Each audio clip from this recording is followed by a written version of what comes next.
Good afternoon, my friends. I pray you and your loved ones are safe and healthy. Now that we experienced Holy Week and Easter in a time of extreme social distancing, I would like to take a few moments to reflect on our experiences that you have shared with me over the past several days.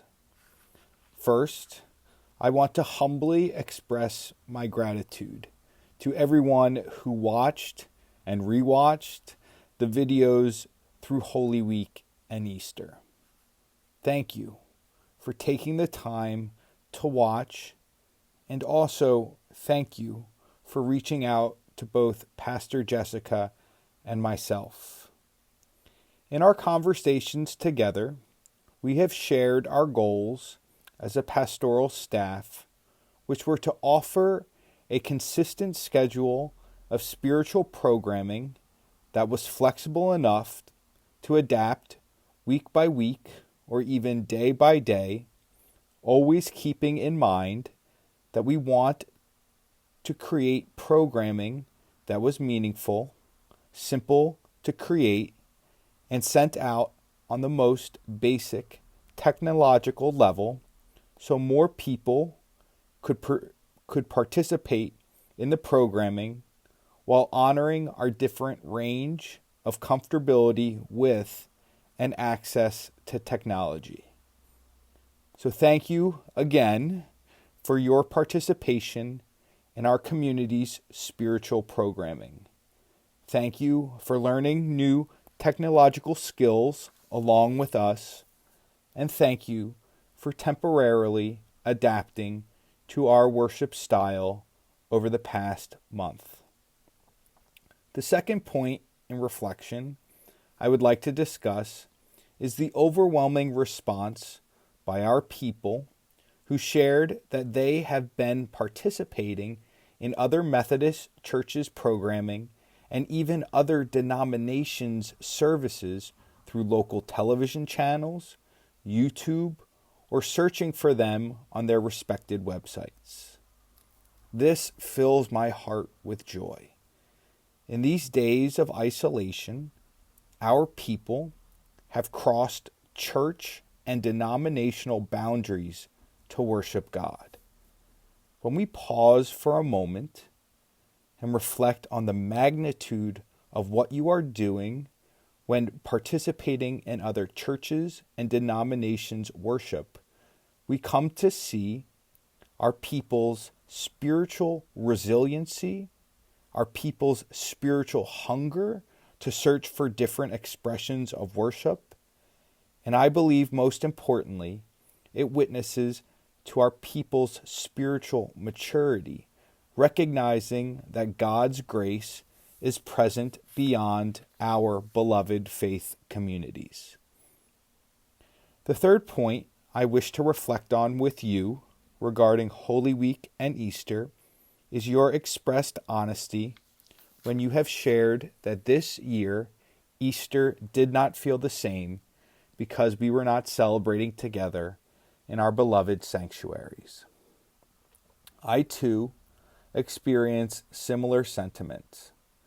So much of my most cherished memories during past Holy Weeks and Easter celebrations are intimately connected to the experience of participating with others in holy places. We yearn to pilgrimage towards the cross and empty tomb surrounded by the presence of other believers. So much of our reverence and joy during Holy Week and Easter is encouraged and supported by the presence of other sojourners in faith. It is, therefore, understandable that last week felt so very different for so many of us as we spiritually processed to the cross and empty tomb, feeling somewhat alone and disconnected from our cherished traditions. This moment in our lives reminds me, in part, of what our scripture and commentaries seek to articulate regarding the magnitude of the first Jewish temple's destruction and the subsequent spiritual crisis experienced by God's people.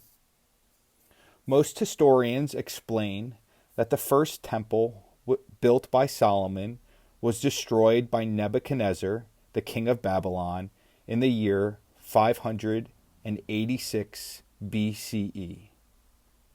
Following such violence, the Jewish people found themselves not only in physical exile from Jerusalem, but also spiritually exiled because, as N.T. Wright describes, the temple was seen as the location where heaven and earth met.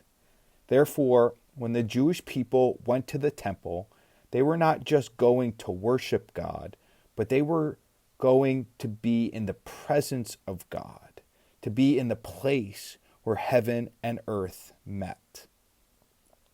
The destruction of the temple was spiritually horrifying for God's people because the initial grief of losing their holy place eventually led to the deeply spiritual questions of how do we worship God now that the temple has been destroyed, and where is God now that the temple is no longer in existence? Scripture and history witness to God's people in their process of pondering and then worshiping God differently as a result of this event, and with these two theological questions as their framework. Though we could spend hours, if not days, studying the wisdom of the Jewish people as they pondered and worshiped God after the destruction of the first temple, I simply wish to introduce these two theological questions to you in our moment together now. Now that we, you and I, and all of us, are currently unable to be present in our beloved places of worship with the people that we love, we too are experiencing a spiritual crisis. As we ask ourselves, how do we worship God now? And also, where is God in the midst of all of this? These deeply spiritual questions will serve as our framework for the days and weeks ahead. Together, we will be creating a weekly schedule with opportunities to connect with each other by various means as we journey through these historic days of a global pandemic, asking ourselves, how do we worship God now?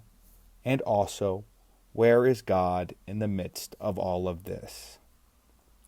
I love you. I miss you. I am here alongside of you and your loved ones in the midst of this crisis, and I will not abandon you. Thank you for listening. I pray it has brought you some degree of peace, and we will be together soon, my friend. I love you.